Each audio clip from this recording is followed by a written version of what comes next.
Dave, we'll start with Clayton Kershaw. How was his sim game just from your position? What did you see from him today? My vantage point, I thought it was good. I think he touched 88, which was great to see.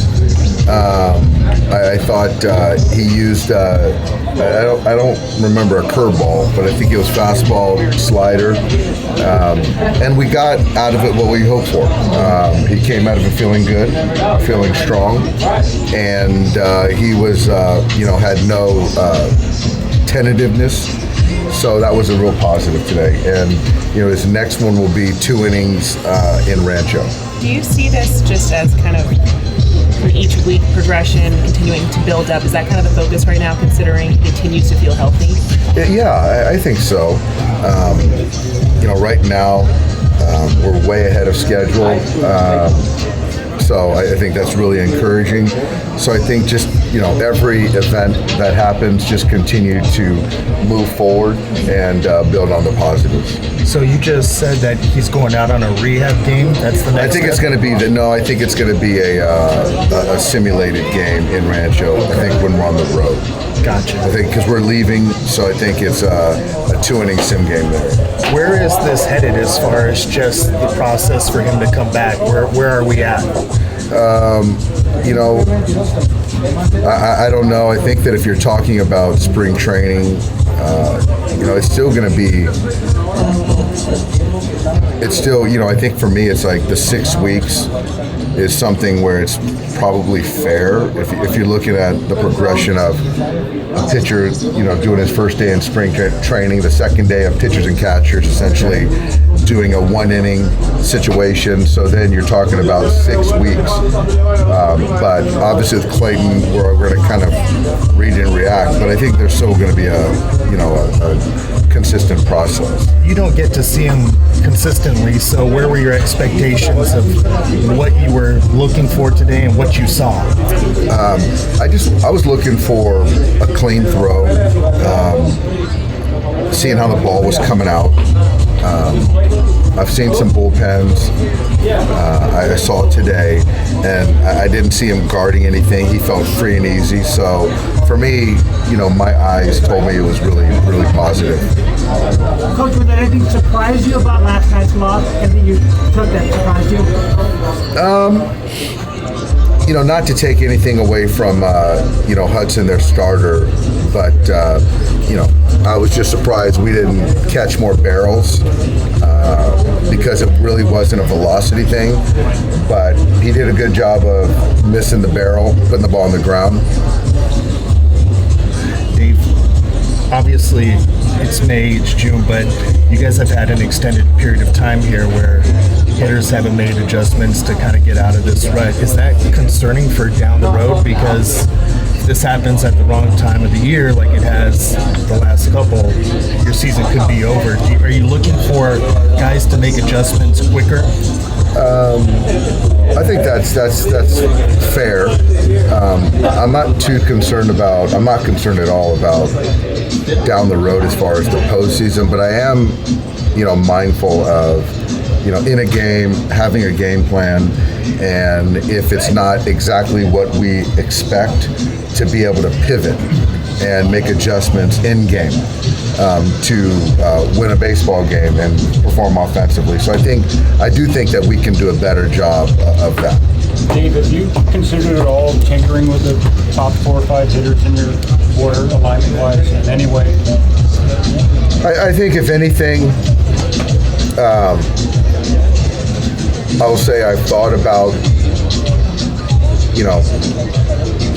potentially splitting up the 2 lefties at the top. And I think it's just not against right-handed pitching, potentially against left. And I only say that because it just gives that opposing manager team that runway. With the right-hander, they're going to have it in the 7th or the 8th inning.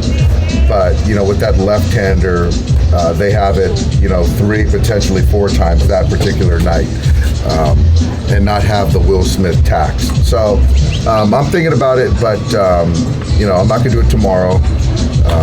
Gomber is a neutral guy, so I'm not too concerned about that. But it may be a guy with a lefty that has more splits. I might think about it. But if I do, I would certainly have Freddie be a part of that conversation. Dave, Shohei's batting average has dropped 35 points the last 15 games. Is there any direct correlation between the hamstring contusion and his performance? He doesn't, his words, he doesn't feel it when he's swinging the bat. I think, I guess maybe that, he's a finely tuned machine, and sometimes, in a context of a sports car, when it's not firing on all cylinders, it just doesn't run right. So I think that getting him back to health, when his back was bothering him a little bit, you saw some funkier swings, a little bit more chase, hamstring bothering him a little bit, you see a little bit of the same thing, but I think that he's getting close to where he needs to be physically. I think that, staying to the big part of the field is a remedy. And, yesterday I thought he made some outs to the right side of the diamond, where when he can stay inside the baseball or through it, he's better. Could you say that for a lot of your hitters, using the bigger part of the field? Yeah, I can. And so, this is another guy that the changeup is his best pitch, and if you can kind of use the big part of the field, it keeps you on the soft stuff, and the air's kind of drying up, so the ball's flying a little bit more. So, you can, go out of the ballpark to all fields, as the summer, as it starts to heat up. In general, with it now being June 1st, just how would you assess the first 2 months of the season? I know you just kind of talked about wanting to see some offensive adjustments happen a little bit quicker, but in general, as you look at these first 2 months of the season, I guess what are your takeaways? I think the takeaways in totality, obviously we're up there in runs scored as a team. I think the bottom part of the order has gotten better in the last week. So that's stabilized some things. I think that there's been some consistency at the top. Freddie hasn't found his swing all year, but still remarkably has been a solid performer. So that's actually encouraging, I think. But I think situationally we've been better too. So some good things. Where is Bruzdar at in his rehab process? Bruzdar's not even playing catch right now. So in the context of spring training, so if you're not even playing catch, you're at least a couple months away. Dave, how was your conversation with Kendall George out there? Good. Kendall's got the night off tonight, so he'll get over there and watch his teammates play. But just to get him here and have him take some at-bats versus Clayton, to talk to some of our guys, myself, front office, and just check in on them. So we've done that with players in the past. So just being that the geography is just so close, it was good to kind of put eyes on it. Did you ever get to do that when you were a player? No, I signed for $1,000, so organization wasn't as invested. Well, no. Like Juan Alonso was up here a couple weeks ago too. There's been like a cycle of guys. Yeah, no, it's good. I think we do as good a job as anyone with that, and just kind of seeing how his first full season has gone, and what the effects it has on his body, and playing every day, the grind of it, because at that age, he should be in college right now, and so it's a big adjustment not being from home, and so for him to be able to kind of come here and have conversations and know that he's not on an island, I think that's a good thing.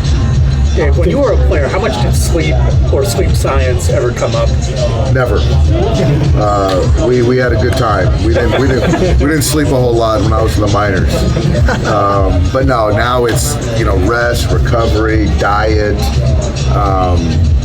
A lot of things that are great. That's another reason I just think that the athletes are better than they've ever been. There's just a lot more good information. How much organizationally do they help guys with sleep specifically? A lot, really good. I mean, that's one of the questions I asked him. He doesn't drink alcohol. He sleeps really well. He's on a 4-week 4-day-a-week workout regimen, and so we talk about it a lot because you can kind of track it. So it's really helpful. Yeah. What would you like to see from the Yamamoto team? From Yoshi, it's a heavy right-handed lineup. They're aggressive. They've got a few guys that walk 4 or 5% of the time. I guess it seems commonplace where I talk about aggressive hitters. Command. I mean, it's command. He's going to use his mix, but if he can get strike one, it's going to be a good night. It should be an efficient night. He should be able to get through 6 innings. And if he doesn't and starts working behind, and walk some guys, then it'll be a little bit more, a tough of a task. From what you're seeing, how much do you think Yoshi is getting used to all these routines, schedule, travel, stuff? Seamlessly. He's doing great. I think he's very comfortable, very confident. I think that we were fortunate in the sense that he just trusted us from the beginning, and he has a good support group, and he's learning the league. He's in a good routine, good rhythm, and he's pitching really well.